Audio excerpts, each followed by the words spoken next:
Segnati il numero del conto corrente postale per sostenere RPL. 37671294. Intestato a RPL, via Bellerio 41, 20161 Milano. Diventa nostro editore. Sostieni la libertà. Eccoci qua. Gliel'hanno già dato, io le rinnovo il benvenuto a nome della Versiliana. E c'è tanta gente, senatore. Mazza tu. È difficile in questi tempi vedere così tanta gente. Senta, abbiamo tanti temi da toccare, il tempo non è infinito, quindi io sarò brevissimo nelle domande. La gente è qui per ascoltare lei e credo che una chiacchierata in queste ore non può che partire da quello che sta succedendo. Tanti chilometri lontano dall'Italia, ma nello stesso tempo così vicino all'Italia per il ruolo che l'Italia ha giocato nella vicenda afghana, per i doveri che l'Italia ha nei confronti di quella vicenda e per i pericoli che l'accelerazione del dramma afghano può portare in Italia. Le domande sarebbero mille, ma forse è più interessante partire da cosa lei sta facendo e pensando di fare per aiutare l'Italia a uscire da questo pasticcio. Grazie direttore e grazie anche per il coraggio. Il primo applauso è tutto tuo per un libro che sta svelando tutte le porcherie che ci sono nei tribunali italiani, perché senza una giustizia sana questo paese non sarà mai un paese davvero libero. Stamattina ero in Sicilia, a Taormina, ieri ero a Palmi e Taurianova, in Calabria, sabato sarò a Olbia, domenica a Roma e lunedì a Rimini e poi a San Marino. Stiamo ascoltando, stiamo incontrando, domani mattina alle 10 un appuntamento telefonico con l'ambasciatore del Pakistan, perché mi prendo solo 30 secondi per inquadrare quello che sta succedendo, perché lo dico da giornalista a giornalista, ogni tanto se devo capire il mondo in base a quello che raccontano alcuni nostri colleghi sui giornali, sui telegiornali, non vado lontano. Cosa c'è dietro quello che sta accadendo in Afghanistan? C'è un errore di valutazione madornale del nostro principale alleato presente e futuro, che sono gli Stati Uniti d'America. Noi siamo e saremo nell'Alleanza Atlantica, però se sei in un'alleanza, se qualcuno decide di ritirarsi dalla sera alla mattina da un teatro di guerra, quantomeno ti ascolta e ti dà un colpo di telefono. Così si dovrebbe fare fra alleati, non si legge sul giornale quello che sta succedendo. C'è dietro il Pakistan. Guardiamo alla demografia, che è una scienza esatta, direttore. Il paese più popoloso al mondo oggi è la Cina, 1,5 miliardi. Il quarto è l'Indonesia, paese governato dall'integralismo islamico. Il quinto è il Pakistan, 220 milioni di abitanti. Cina, Indonesia e Pakistan fanno più di 2 miliardi di abitanti. Se ci aggiungiamo il Bangladesh, che è il secondo paese per sbarchi in Italia, badate bene, perché da noi non arrivano libici, marocchini, il secondo paese per sbarchi in Italia è il Bangladesh, ed è lunga dal Bangladesh arriva in Italia. Il nono paese più popoloso al mondo è la Russia, quindi noi, se fuggiamo da vigliacchi, lasciamo anche l'Afghanistan, dopo aver lasciato la Libia, dopo aver lasciato la Siria, dopo aver lasciato l'Iraq, dopo aver lasciato tanti paesi asiatici e africani, in mano alla Cina. Quindi alleati sì, fessi no. L'Italia deve mantenere una sua presenza diplomatica in Afghanistan, perché non possiamo fare la figura dei vigliacchi e dei codardi. Garantire assistenza a chi ha collaborato con le nostre istituzioni in Italia, a quelle decine di persone, è un sacrosanto dovere, perché hanno lavorato con noi e per noi e non li possiamo abbandonare. Ipotizzare dei corridoi umanitari per donne e bambini in pericolo, in fuga, assolutamente sì. Nessuno però ci venga a dire che dobbiamo farci carico di decine di migliaia di uomini afghani, visto che noi la nostra parte la stiamo già facendo. Sarebbe il caso che gli altri paesi europei adesso facessero la loro parte. Non può essere l'Italia a farsi carico dei problemi del mondo. Quindi io ho sentito ieri l'altro l'ambasciatore afghano, ed è una situazione surreale perché tu telefoni, io ho telefonato a un ambasciatore che non sa di chi è l'ambasciatore, perché c'è formalmente in carica il vecchio governo, quindi c'è il ministro degli esteri afghano in carica, chiuso in casa sua con la polizia fuori. Non c'è il nuovo governo perché i taliban sono lì, mettono le bandiere, mettono il burqa e si fanno fotografare col mitra, ma non hanno ancora incarichi di governo, quindi c'è una situazione diplomatica assolutamente surreale. Ecco, l'altra sera ho sentito io, penso abbiate sentito voi, le parole del presidente Biden. L'errore arriva da lontano, parte con Obama, viene confermato da Trump, quindi per me se c'è una responsabilità ha un nome, ha un cognome, non sono abituato a far finta di niente, però quando Biden dice non è più interesse degli americani stare in Afghanistan, caro Biden, tu saresti al comando dell'alleanza democratica dei paesi liberi occidentali, non ti puoi permettere di decidere da solo qual è il destino del mondo.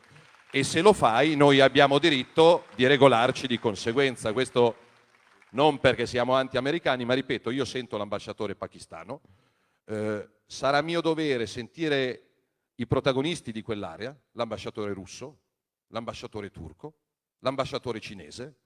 Io faccio l'interesse nazionale del mio paese. Se c'è un paese che dovrà essere ricostruito, non vedo perché lasciare solo alle imprese turche, russe e cinesi campo libero.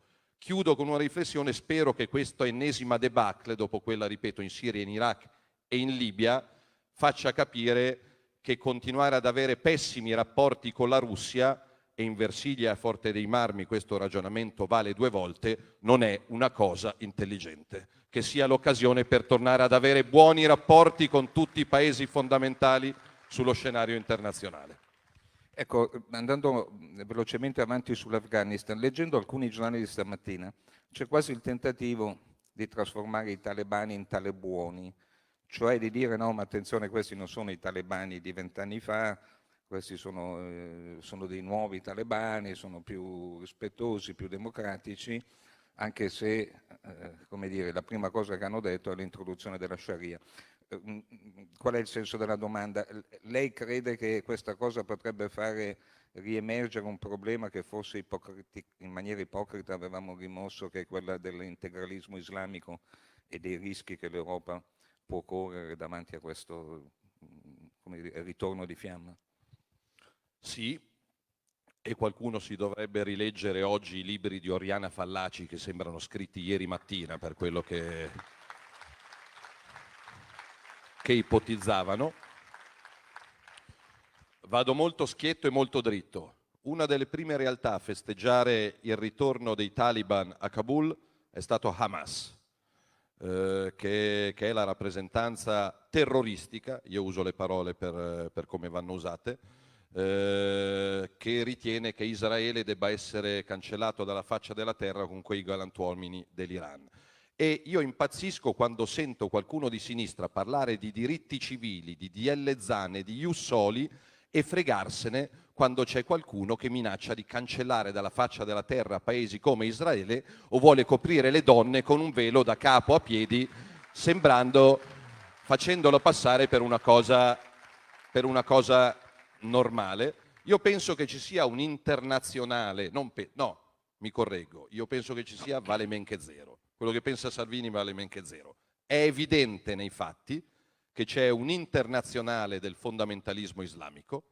Quello che è successo in Tunisia poco fa è in quest'ottica perché il presidente ha sciolto il Parlamento perché ormai era preda dei fratelli musulmani che sono il problema in Libia, che sono al governo in tanti paesi del Nord Africa mediterraneo, che sono al governo in Turchia, perché il filone è quello, che ovviamente controllano i territori occupati, a loro dire, della Palestina, quindi c'è questo filone. L'Afghanistan è una pedina, Afghanistan, Pakistan, Iraq, Iran, paesi arabi, Tunisia, Libia. Io ho incontrato le autorità libiche, spero che possano avere regolari elezioni nel prossimo 24 dicembre. Ecco, il grande assente, i due grandi assenti in tutto questo scenario, dall'Albania alla Libia, alla Tunisia, all'Afghanistan, sono l'Europa e l'Italia. Qualcuno ha sentito dire qualcosa da parte della Presidente della Commissione europea? Qualcuno ha sentito dire qualcosa da parte del Ministro degli Esteri italiano? Se non torniamo a fare politica e geopolitica seria, non saremo mai un paese leader del mondo. Ecco. Abbiamo bisogno di tornare a occuparci di politica estera, perché ti faccio un esempio. In Libia ormai la scena se la dividono turchi e russi, e noi facciamo gli spettatori come coloro che stasera saranno qua a sentire l'amico Enrico Ruggeri, che ho appena salutato, anche se al peccato mortale dell'interismo, però ognuno è libero in democrazia di scegliere come farsi del male da solo, però, e nella stessa Albania, che è un paese giovane, dove tanti medici italiani vanno a studiare perché non ci sono abbastanza borse di specialità in Italia e quindi vanno a diventare medici in Albania, anche lì, che è un paese nostro fratello, nostro gemello, abbiamo lasciato lo spazio ai turchi. Ecco, lei ha appena detto un principio che è sui manuali di chi studia le faccende politiche, cioè un paese che non ha politica estera non può avere una politica interna. Lei pensa che l'attuale maggioranza, così come dire, variegata da tutti i punti di vista, compreso nelle collocazioni internazionali, perché al governo c'è la sinistra che in Europa sta con una certa parte, poi c'è una parte del centrodestra, questo discorso vale anche per il centrodestra, i tre partiti del centrodestra sono in tre alleanze europee diverse, cioè crede che questo governo possa avere, e con questo ministro degli esteri, avere un punto di caduta unitario ed efficace?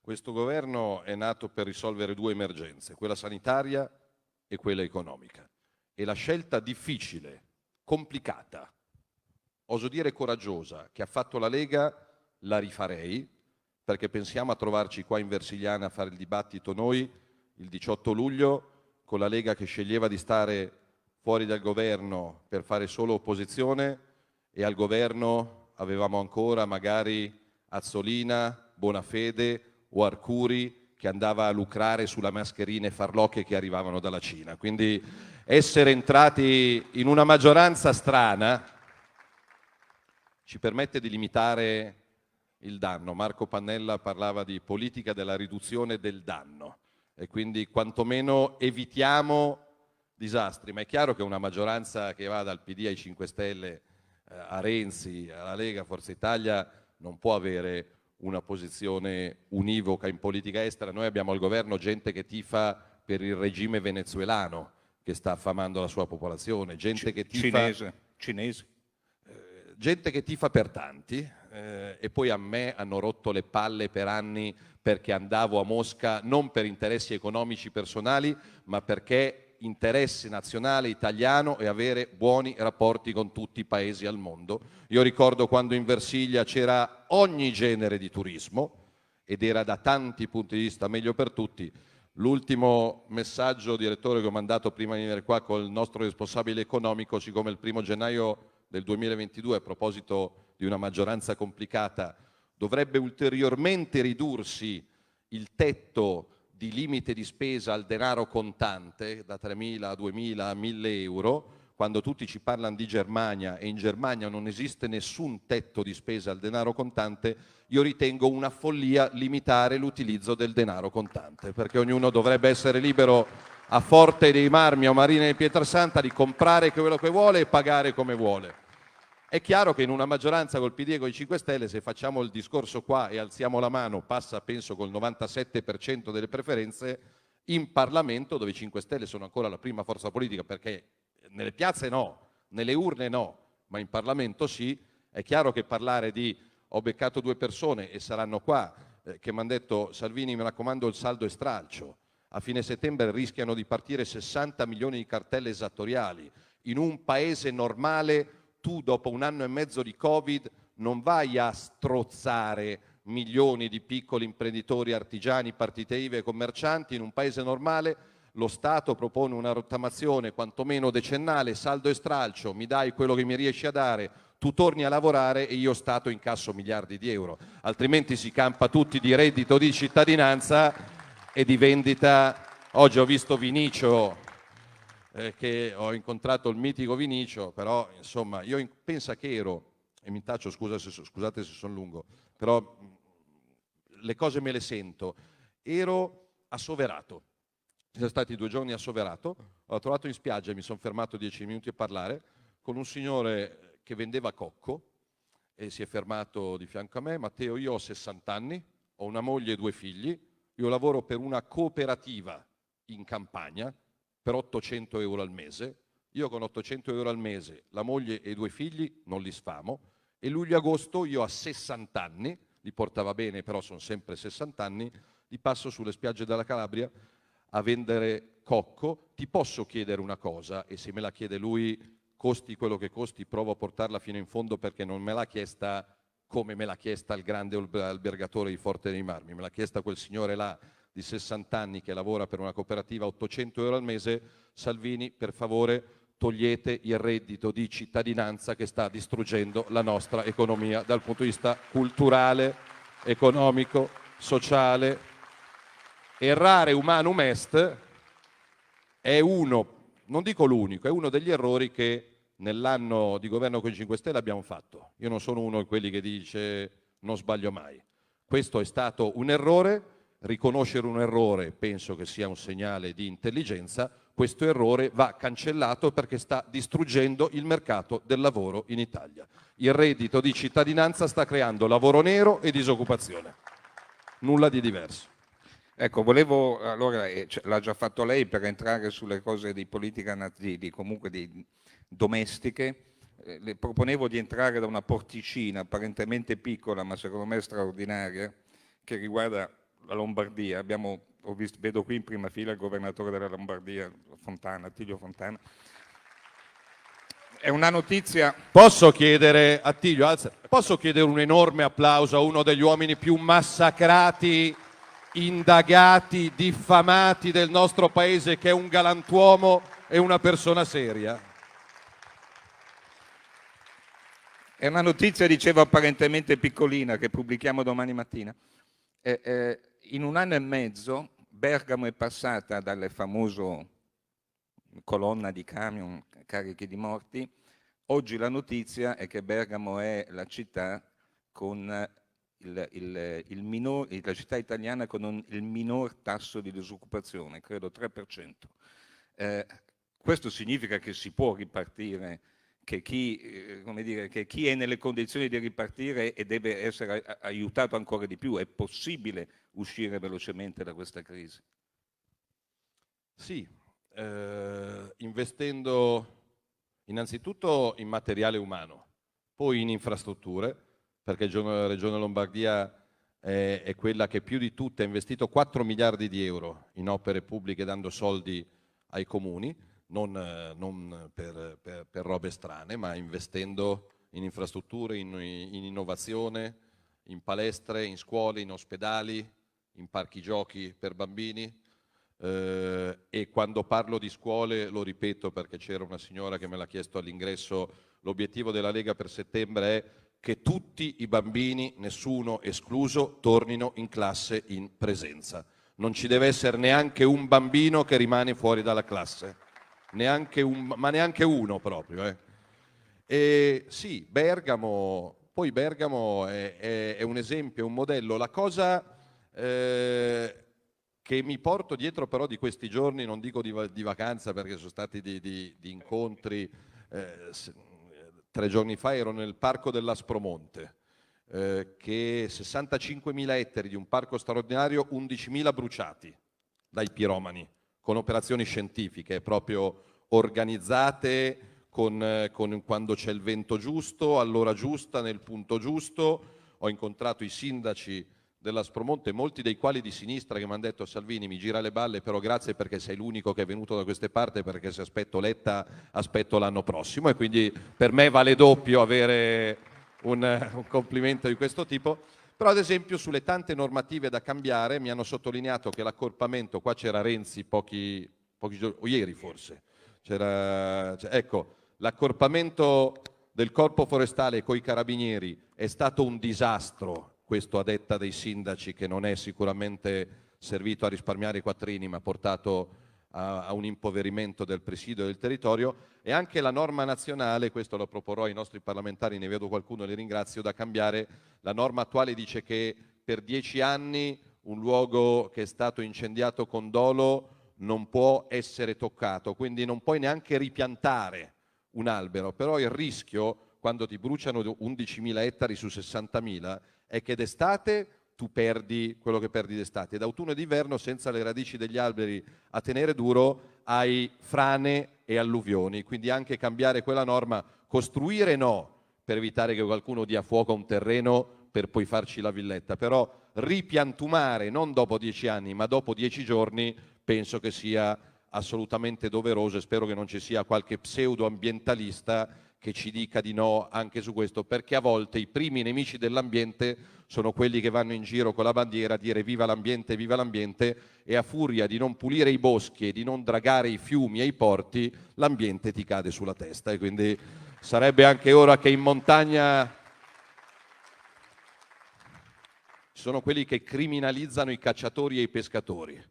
I primi difensori dell'equilibrio naturale della montagna, della campagna e del mare, fra gli altri, sono i cacciatori e i pescatori, che sono i primi ad avere interesse a che l'equilibrio faunistico sia garantito, perché fra un po', se vai a cena a Forte, devi aggiungere un posto a tavola perché ti arriva il cinghiale. E quindi non penso che sia normale. A Roma è già così, è fisso. Ma a Roma non hanno più i gabbiani, ma hanno delle specie preistoriche che sono tornate in vita, perché è chiaro che se non raccogli l'immondizia, però non parliamo di termovalorizzatori alla Raggi, che aveva promesso di arrivare al 65% di raccolta differenziata alla fine del suo mandato. Sai a quanto è arrivata? È rimasta al 42%, perché i rifiuti o li butti in mare e non va bene, o li mangi e non fanno bene, o li trasformi in calore, energia e ricchezza, come si fa ad esempio con 13 impianti in Lombardia. Se a Roma non costruisci degli impianti per valorizzare i rifiuti, sarà in perenne emergenza rifiuti, e gli unici a festeggiare sono i camorristi che ci guadagnano con l'emergenza rifiuti a Roma e in Campania. Dal mio punto di vista occorrono degli impianti, così la gente paga anche una Tari un po' meno cara rispetto a quello che paga oggi. Ecco, senatore, io devo farle una confessione che magari davanti a questa platea è un po' impopolare. Sa che io non ho capito esattamente la sua posizione sulle vaccinazioni obbligatorie e sul Green Pass, nel senso che, come dire, lei dice delle cose ma poi al governo, come dire, non dico che ne approva altre, ma ad alcune rinuncia dei principi. Ce lo vuole dire? A me che non capisco, certo. Loro l'hanno capito probabilmente. Qual è esattamente la posizione? Io mi sono vaccinato per scelta, ma questo non mi dà il diritto di imporre il vaccino a chi è in questa sala o a chi fa una scelta diversa. Io sono per la libertà, molto, molto semplicemente. Siamo in una maggioranza particolare dove ogni tanto vinciamo qualche battaglia, ogni tanto la perdiamo. Sull'immigrazione i numeri sono devastanti. Per quello che riguarda la salute, ci sono ormai decine di milioni di italiani che liberamente hanno fatto la scelta di mettersi in sicurezza. I numeri, perché poi la scienza non è un'opinione, sono numeri. I numeri ci ricordano che il 96% dei morti per Covid aveva più di 60 anni, e quindi non occorre un genio per capire che se hai più di 60 anni non è interesse mio o del direttore o della comunità che tu ti vaccini, è interesse tuo, perché sei tu che nel 96% dei casi sei morto. Gli stessi numeri ci dicono che sotto i 20 anni il tasso di letalità è sostanzialmente pari allo zero. E quando io sento parlare di obbligo vaccinale per i bimbi di 12 anni dico no, no e ancora no. I miei genitori sì, i miei figli lasciateli andare a scuola tranquillamente. A me spiace, ad esempio, poi l'assurdo all'italiana, cioè ci sono teoricamente le discoteche chiuse, iniziamo a ridere e andiamo avanti a ridere per un quarto d'ora, perché poi come al solito c'è chi è più furbo e c'è chi è meno furbo, ma basta guardarlo qua, la differenza fra Forte, Marina di Pietrasanta, Viareggio. Io mi domando, se chiedi il Green Pass per venire qua a sentire Salvini o a sentire Ruggeri, che anche meglio.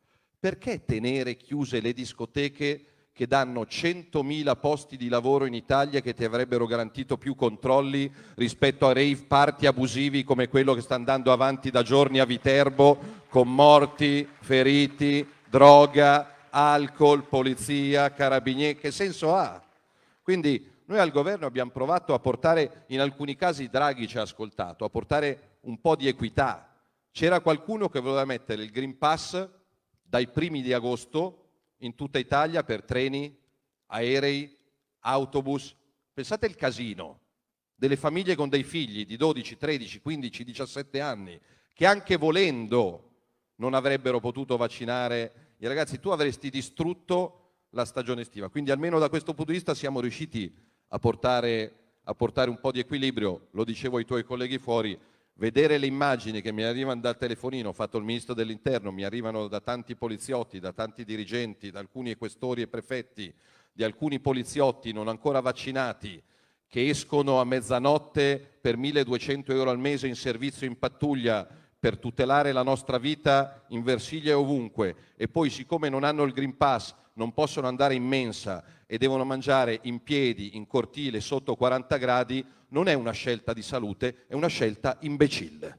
Perché quel poliziotto poi sale in macchina con un altro poliziotto e se interviene, se succede qualcosa in spiaggia a Marina o a Forte e io ho bisogno e mi arriva un poliziotto o un carabiniere, non gli chiedo il Green Pass, gli chiedo di darmi una mano. Quindi, come in tutto nella vita, occorre buon senso. In questo caso mi sembra che il ministro Speranza non sempre abbia dimostrato buon senso.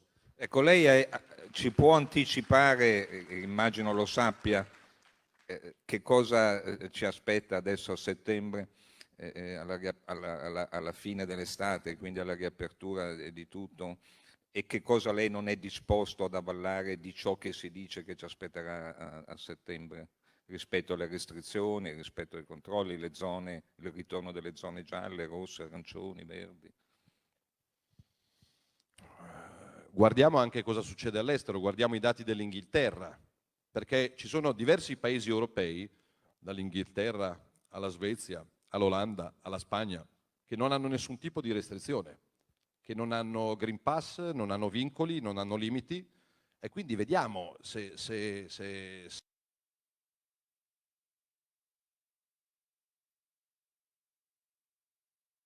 empirici. Certo, anche l'informazione deve fare la sua parte. Oggi leggevo chi c'era di fianco a me, sono riuscito a farmi un'ora di ombrellone, aveva il Tirreno in mano e il titolo d'apertura era a tutta pagina, il titolo principale, un altro morto per Covid.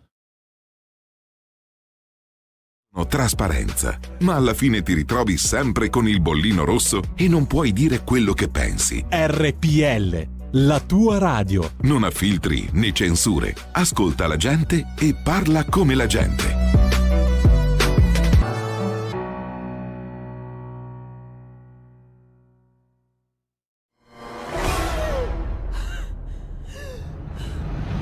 Pensa a respirare. Ora abbandonati. Che cosa vedi? Luce, oscurità, l'equilibrio. È tanto più grande. C'è stato un risveglio. Hai sentito? Conosco una sola verità.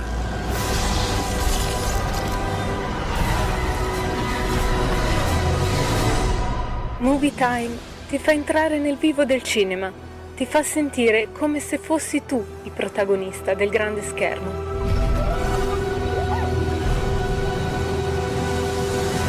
Ogni sabato dalle ore 16. In quanti ti promettono trasparenza, ma alla fine ti ritrovi sempre con il bollino rosso e non puoi dire quello che pensi. RPL, la tua radio. Non ha filtri né censure. Ascolta la gente e parla come la gente. Segnalando quello che va segnalando, ma smettendola di terrorizzare gli italiani, perché un conto è essere prudenti, un conto Ma ha detto il Tirreno, come vale per il Corriere della Sera, come vale per la Repubblica, come vale per qualcuno, senza acrimonia. Io sono stato in Calabria e c'è la strada statale 106, non so se lo sai, direttore, che è detta la strada statale della morte, perché negli ultimi anni sono morti su quella strada 760 persone. 760 persone su una strada statale Sibari, Le Castella, Isola di Caporizzuto, che attraversa la Calabria.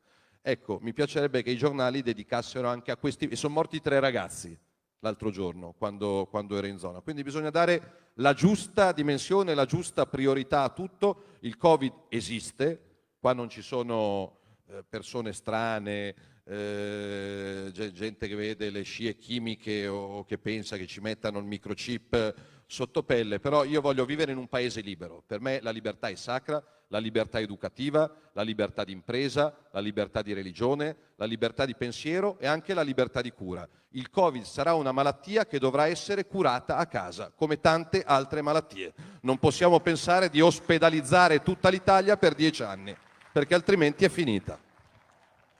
A proposito di terrorizzare gli italiani, lei ha idea di chi sarà il prossimo Presidente della Repubblica? Il prossimo Presidente della Repubblica, Enrico Ruggeri, ha i 50 anni previsti dalla Costituzione, quindi è milanese. No, penso che ne riparleremo con compiutezza a gennaio. L'elezione del Presidente della Repubblica è a febbraio 2022, siamo ad agosto 2021, spero che il dibattito politico non sia ma chi ci va? Draghi, rimane Mattarella, va la Cartabia, arriva ecco l'unica roba non Prodi sicuramente, tutto può essere ma sicuramente non... Però ne riparliamo a gennaio. Il centrodestra, inteso come centrodestra di cui tu parlavi, ad oggi su circa 1050 grandi elettori, perché il Presidente della Repubblica sarà eletto non solo da deputati e senatori, ma anche dai membri eletti dalle regioni, il centrodestra ad oggi malcoltati su 1000 rotti grandi elettori ne ha 450. Quindi la mia ambizione sarebbe e sarà non di avere un Presidente della Repubblica di centrodestra, perché sarebbe sbagliato, ma di avere un Presidente della Repubblica realmente al di sopra delle parti, che non sia né dell'una né dell'altra parte. Quindi scelto insieme. Auguri. Senta, è innegabile che avete fatto scelto un po'... insieme oppure al 4 scrutinio scegliamo noi se arriviamo a 500, voglio dire. È innegabile che avete fatto un po' fatica a trovare i candidati sindaci, almeno per quanto riguarda le grandi città. Adesso è partita la campagna elettorale e siete ottimisti? Sì, io sono ottimista per natura, ho cominciato a seguire il Milan che era in Serie B, quindi un bambino di 6 anni che comincia a seguire una squadra di calcio che è in Serie B vuol dire che ci crede, è troppo facile cominciare a seguirlo quando vince la Champions. Sono partite affascinanti, ci sono città straordinarie che vanno al voto, Roma, Milano, Torino, Napoli, Bologna, Trieste, Massarosa, quindi sono tutte, e per me sono l'una importante come l'altra. E ce ne sono alcune che però mi stanno particolarmente a cuore. Io ovviamente sono nato e cresciuto e residente a Milano e dopo Pisapia e Sala spero che sia un medico a tornare a prendersi cura di Milano, perché la mia città, che era la locomotiva di questo paese, negli ultimi anni si è fermata da tutti i punti di vista. Su Roma è il nostro biglietto da visita del mondo e noi stiamo lavorando per restituire ai romani, oltre che la puntualità, la sicurezza, l'efficienza, la pulizia, soprattutto un valore non economico, l'orgoglio. L'orgoglio di dire io sono di Roma, che non è la Raggi, che non sono i topi, che non è la monnezza, che non è l'inefficienza. Napoli, siamo un paese strano, Il sindaco di Napoli, ancora in carica, oggi 18 agosto, sta lasciando una città disastrata da tutti i punti di vista e cosa fa? Si candida presidente della regione Calabria. Cioè solo in Italia il sindaco in carica di Napoli oggi è candidato governatore della Calabria, uno dice ha fatto benissimo il sindaco di Napoli, va in un'altra regione a fare il governatore.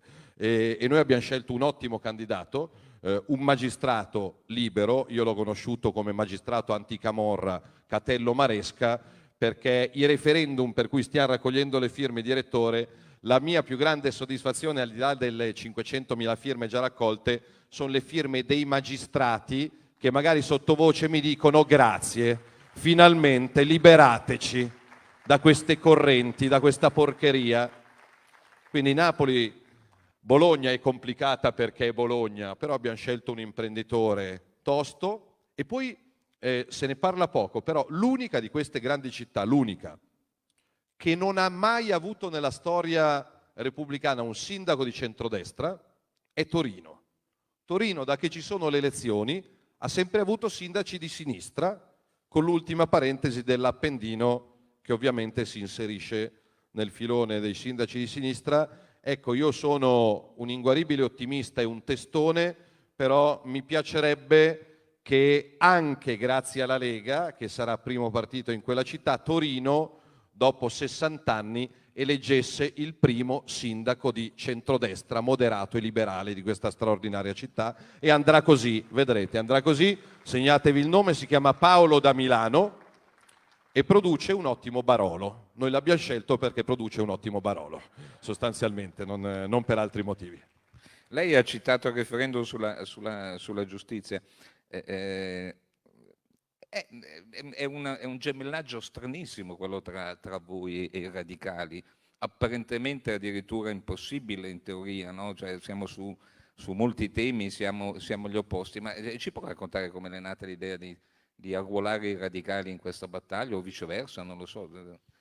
Grazie, ve la dico in 30 secondi, permettetemi dal profondo del cuore, per essere qua un mercoledì di agosto che vi avrebbe visto tranquillamente a casa sotto l'ombrellone o a passeggio per il Forte, permettetemi prima di finire di dire a ciascuno di voi per essere qua grazie dal profondo del cuore, perché non è scontato.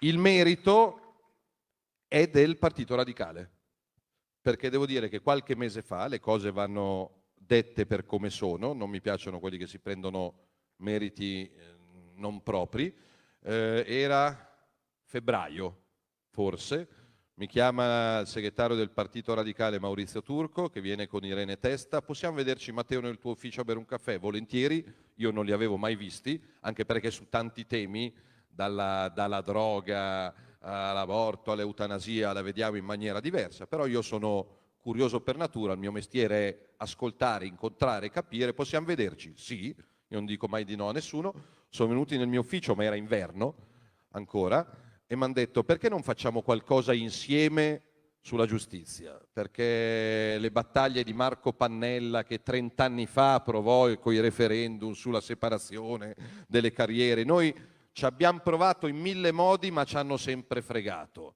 Di voi potremmo fidarci, facciamo qualcosa insieme.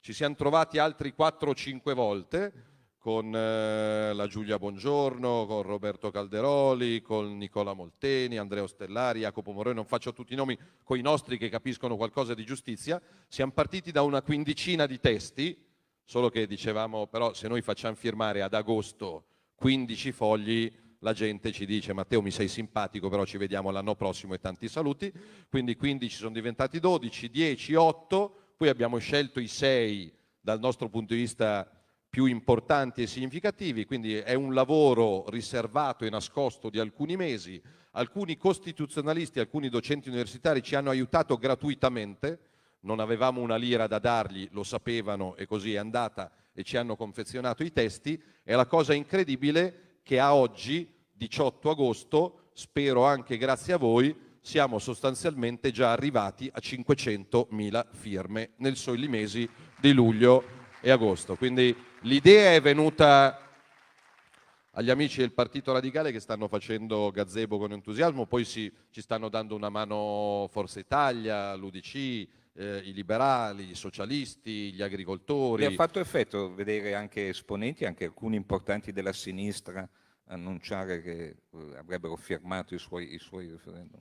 Sì, mi ha fatto il doppio piacere, nel senso, persone con cui abbiamo polemizzato per tante cose, penso al sindaco di Bergamo, Giorgio Gori, che dice: firmo i referendum sulla giustizia proposti dalla Lega perché sono giusti, mi dice che stiamo facendo una battaglia giusta, che non ha distinzioni partitiche. Vedere Renzi che firma referendum, o Bettini che firma referendum, o alcuni professoroni di sinistra che firmano referendum, mi dice che siamo sulla strada giusta, e sentire Davigo che dice che i referendum ci riporterebbero al Medioevo. Nelle famose chat di Palamara lei lesse l'altrettanto famosa intercettazione. Sì, è vero, Salvini è innocente, ma dobbiamo indagarlo, perché così ci è stato detto che effetto le ha fatto, e pensa che questo rischio, cioè, sia ancora in corso, cioè quello di una giustizia in parte a orologeria, in parte politicizzata. Beh, non so dove sarete voi il 15 settembre, io sono nell'aula bunker del Tribunale di Palermo, imputato per sequestro di persona aggravato e continuato, 15 anni di carcere la pena prevista. Quindi quello che ho letto sul tuo libro è quello che è successo. Poi anche qua ci sono i locali chiusi o aperti, o a Forte o a Pietrasanta o a Viareggio, per lo stesso identico reato, sequestro di persona aggravato e continuato, per aver ritardato di qualche giorno lo sbarco di immigrati che avevano medici, avevano cibo, avevano tutto. A Catania mi hanno assolto perché il fatto non sussiste.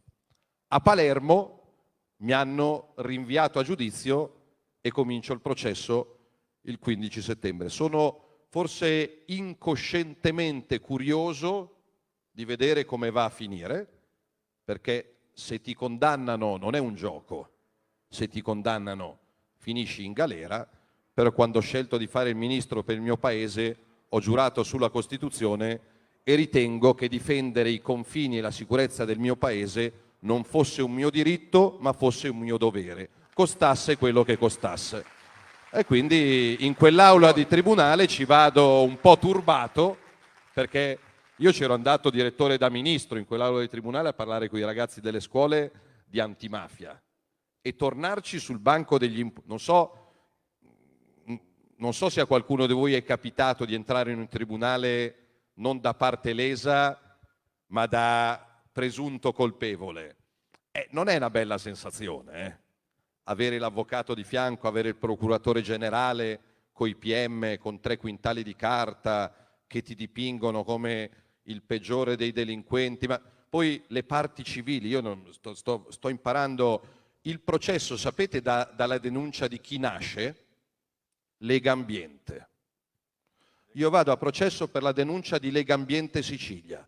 Ma che cazzo c'entra Legambiente Sicilia con la difesa dei confini del mio paese? Voglio dire. Però guardi, senatore, l'altro giorno, quando sono uscite le motivazioni del giudice di Catania, che dice no, qui non c'è nessun reato, fu un atto politico, saranno poi la politica a giudicare, quindi non c'è nessun tipo di reato, Salvini va prosciolto. Io ho scritto una cosa che non so se lei condivide, che sì, in questo paese abbiamo un problema di classe dirigente della magistratura, ma abbiamo anche un problema di classe dirigente della politica, perché se lei è andato sotto processo è perché i suoi colleghi senatori l'hanno consegnata ai giudici. E quel problema lì come lo risolviamo? Pensando da sinistra di usare la magistratura, o meglio una piccola minoritaria parte della magistratura, come un braccio politico, dicendo tanto a noi non succede, ma come diceva Nenni, se fai il puro troverai uno più puro di te che poi ti epura. E quindi io non... se accadrà qualcosa di diverso a parti inverse per un atto politico, per una scelta politica, perché il blocco degli sbarchi, insomma, io posso star simpatico, antipatico, posso piacere o non piacere, ma che Salvini, se fosse diventato ministro dell'interno, avrebbe contrastato gli scafisti, le ONG e gli sbarchi di immigrati irregolari, non penso che fosse un segreto particolarmente ignoto. Mi avete votato per questo anche, non dico solo per questo, ma anche per questo.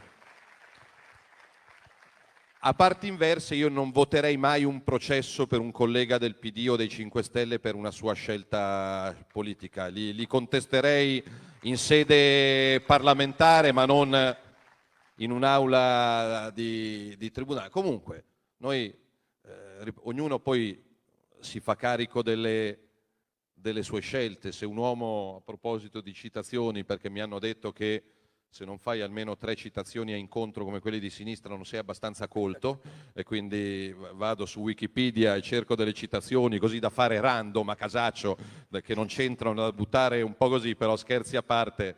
Poi questo era un intellettuale di cosiddetta destra, quindi figurati, qua siamo passibili di non so quali reati di opinioni, però se un uomo non è disposto ad andare fino in fondo per difendere le sue idee, o non valgono niente le sue idee o non vale niente lui. E io vado fino in fondo, costi quello che costi. E se ci dovrà essere una condanna, verrete a trovarmi a Palermo. Cosa vi devo dire? Ecco, a proposito di andare fino in fondo, sia pure su un terreno meno drammatico, ma non meno importante però, è da un po' di mesi che c'è questo annuncio nell'aria di trasformare il centrodestra in una federazione, confederazione, ancora non si è capito, in un partito unico, in 2 mezzi partiti. A che punto è lo stato dell'arte? Vedo Silvio Berlusconi venerdì sera, non c'è un partito unico all'orizzonte, ma tu ne parlavi, c'è una semplificazione, la federazione. In Europa siamo divisi in 3 gruppi diversi, Lega, Forza Italia, Fratelli d'Italia. La proposta che ho fatto a tutti e 3 è: ma perché invece di combattere le stesse battaglie sostanzialmente in 3 gruppi diversi non facciamo un gruppo unico che contrasta in maniera più forte i socialisti e la sinistra anche in Parlamento europeo? E ognuno mantiene, per carità, la sua identità, però invece di essere 1, 2, 3 fai un mega gruppo da 150 a 200 europarlamentari e vedi che sono costretti ad ascoltarti. Lo stesso ho proposto per il Parlamento italiano, quantomeno per il centrodestra che è in maggioranza, perché ormai c'è la Lega,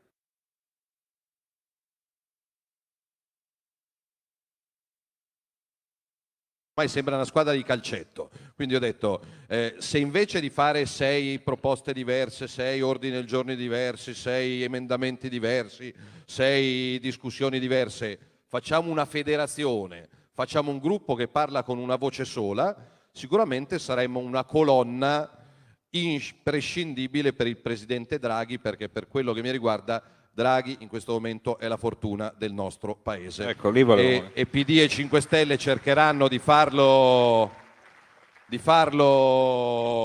innervosire di qua di là. Una federazione che non è il partito unico, non è una roba elettorale. Certo, il mio obiettivo, siccome gli italiani torneranno a votare prima o poi, tardi che sarà fra un anno e spicci, il mio obiettivo è guidare una coalizione del centrodestra unito, perché difenderò finché campo l'unità del centrodestra, che è un valore aggiunto, e quindi una federazione di centrodestra in questo momento rappresenta più della metà degli italiani. Poi è chiaro che c'è il centrodestra che è al governo e c'è la Meloni che è all'opposizione, quindi è chiaro che mettere adesso, in questo momento, al 18 agosto, insieme il governo e l'opposizione è complicato, perché poi chi fa l'opposizione in Parlamento fa il suo mestiere, quindi fa casino, vota contro, fa gli emendamenti, per carità di Dio, è diritto farlo. Noi che siamo in maggioranza, adesso abbiamo, tu parlavi di settembre, direttore, ci sono 60 milioni di cartelle esattoriali pronte a partire,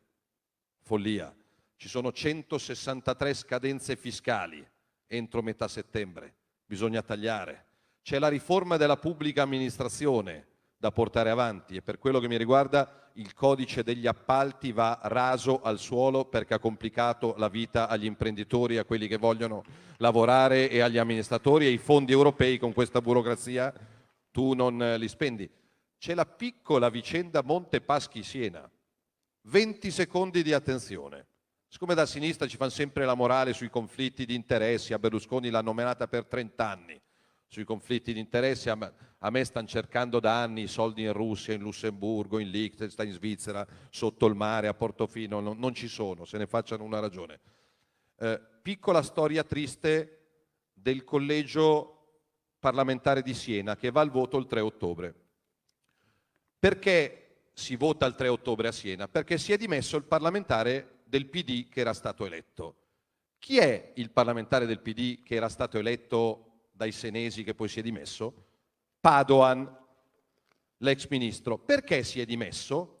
Perché è andato a fare il presidente di Unicredit, una banca. Non puoi fare il presidente della banca e il parlamentare e quindi ti devi dimettere. E quindi si torna a votare a Siena. Chi candida il PD a Siena? Letta, il segretario del PD. In questi giorni di agosto, chi sta lavorando per acquisire il Monte dei Paschi di Siena a spese degli italiani? Unicredit, cioè la banca il cui presidente è il professor Padoan, licenziamenti e la chiusura di centinaia di sportelli della banca più antica del mondo. Il Monte dei Paschi di Siena è nato nel 1472, è sopravvissuto a 2 guerre mondiali ma non alla mala gestione del Partito Democratico. Io spero che i cittadini di Siena tirino fuori l'orgoglio, anche perché, chiudo, è uscito il rendiconto del primo semestre 2021, il 17 agosto, quindi ieri. Il Monte dei Paschi di Siena ha registrato un utile nei primi 6 mesi di quest'anno di 202 milioni di euro. Quindi noi, perché ce lo chiede l'Europa e lo vuole il PD, svendiamo una banca, licenziamo dipendenti e chiudiamo sportelli con un attivo di 200 milioni e con 6 miliardi che ci mettono gli italiani. È una follia. Dovranno passare sul nostro corpo prima di approvare una porcheria del genere. Brevissimo, solo per una E coincidenza. a proposito di magistratura, è incredibile che non ci sia un giudice che sta indagando su una porcheria del genere. Io mi domando a Siena di che cosa si stiano occupando. Beh, quello verrà fuori con la Procura di Milano, in parte sta venendo fuori. Perché? Perché la Procura di Milano doveva indagare su Siena, ma pare che non abbia indagato benissimo. Ma anche perché si stanno denunciando fra di loro ormai, quindi non ne rimane più uno in Procura a Milano, si stanno denunciando a vicenda. Quindi. Senta, a proposito, velocissimo, solo per una coincidenza temporale, oggi nasce la nuova Alitalia. È la volta buona? Perché dobbiamo finire in o bellezza? ci risiamo? O ci risiamo? Un paese che ha nel turismo il 13% della sua ricchezza nazionale non può non avere una compagnia di bandiera degna di questo nome. I commissari che si sono ripetuti negli anni alla guida di Alitalia hanno combinato un disastro. Questo dicono i fatti, non è un giudizio politico, così come ero in Calabria, i commissari, la sanità calabrese è commissariata da 12 anni. Da 12 anni diversi governi hanno mandato commissari da Roma a gestire la sanità in Calabria, è aumentato il debito.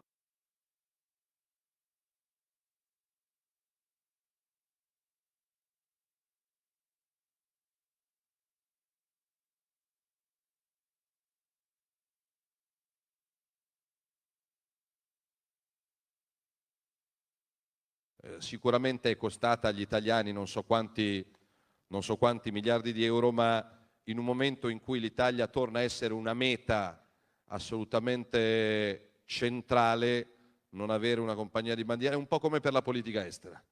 Non puoi non avere una politica estera e non puoi non avere una compagnia di bandiera degna di questo nome. Piuttosto si trovino delle alleanze internazionali, ma avere la compagnuccia che fa Milano-Roma, fa Fiumicino-Linate e lascia lo spazio solo a Ryanair non è assolutamente pensabile per un paese come l'Italia. Ecco, ci hanno fatto segno che siamo in chiusura qui in Versagliana, sono precisissimi. No, ma c'è il concerto di Enrico Ruggeri alle 9:30. Lui è un amico, io gli ho detto che stiamo qua fino alle 9, 9:15. Però Tanto... lei volevo mettere assieme due cose che lei ha citato, il suo... come dire, la sua ammirazione per Draghi e il suo programma fiscale, il suo nel senso della Lega e di tutto il centrodestra. Io immagino che lei ne abbia parlato a Draghi. Allora, al di là del fatto che ogni partito legittimamente al suo programma può promettere agli elettori quello che meglio ritiene di promettere, quando lei parla di saldo e stralcio al Presidente Draghi, guarda lei come un marziano o pensa che sia una strada che, dico saldo e stralcio per dire insomma tutta la ricetta che ci ha appena spiegato, c'è qualche speranza che diventi realtà? Sai, devi sempre passare dalla maggioranza del Parlamento, quindi il problema non è si mettono d'accordo Salvini e Draghi qua in Versigliana e approviamo la flat tax, perché secondo me, e io ne sono convinto, e sarà il primo atto concreto non di questo governo perché sarei eccessivamente ottimista, ma il primo atto di rivoluzione economica e fiscale del governo di centrodestra dovrà essere la flat tax, un pesante taglio delle tasse, una pesante semplificazione, perché altrimenti non ti risollevi. Pensare di approvare la flat tax con i PD e 5 Stelle in maggioranza ovviamente è aspettare i regali di Gesù Bambino. Quindi ho parlato col Presidente Draghi delle cartelle esattoriali, sì, lui mi ha detto io non sono favorevole ai condoni, non si tratta di condono. Noi abbiamo ad oggi su questo palco 163 milioni di cartelle esattoriali, 163 milioni. Pari a circa 900 miliardi di euro sulla carta. Però è come il credito che io salumiere mi segno dalla signora che arriva a fare la spesa, la signora mi deve 100 euro, ma siccome la signora ha perso il lavoro, oppure il figlio si è infortunato, oppure ha avuto un incidente, oppure non le hanno pagato l'assegno che le dovevano pagare, la signora quei 100 euro che io ho sulla carta a bilancio non me li darà mai. E allora io Stato, io salumiere, posso fare due cose: continuare a mettere a bilancio i soldi che mi deve la signora, che viene a prendere il prosciutto, non mi dà una lira e io segno perché tanto la signora prima o poi me li darà. Oppure chiamare la signora e questi 163 milioni di detentori di cartelle esattoriali che, ricordo, sono per la stragrande maggioranza derivanti da redditi dichiarati e tasse poi non pagate, quindi non è l'evasore che non esiste. Si è fatto 4 ville al Forte e poi l'ho beccato e quindi no, questo fosse per me come negli Stati Uniti, se evadi tutto e c'hai 4 ville il tuo posto è la galera, il tuo posto, non altro. Però si tratta di importi sotto i 10.000 euro nel 70% dei casi di persone che hanno dichiarato ma non hanno potuto, non ce l'hanno fatta, insomma capita a chi fa impresa, a chi rischia del suo. Quindi o mi tengo sulla carta questi 900 miliardi facendo finta che prima o poi li incasserò, metto in difficoltà queste persone che poi sono segnalate alla centrale rischi, quindi è un casino, perché io non posso pagarti e allora non ho il DURC, e allora tu mi segnali alla centrale rischi e allora io vado in banca a chiedere i soldi, ma se io sono segnalato alla centrale rischi la banca non mi dà soldi, quindi mi suicido, oppure lavoro nero, oppure vado a rapinare le banche. Non ha più senso convocare questi milioni di italiani che hanno avuto i loro problemi e dirgli invece di tenermi 900 miliardi che non incasserò mai, mi dai il 30% di quello che mi devi, io porto a casa 300 miliardi e libero milioni di persone che tornano a lavorare, a fatturare, a pagare le tasse come tutti i comuni mortali. In quanti ti promettono trasparenza, ma alla fine ti ritrovi sempre con il bollino rosso e non puoi dire quello che pensi. RPL, la tua radio. Non ha filtri né censure. Ascolta la gente e parla come la gente.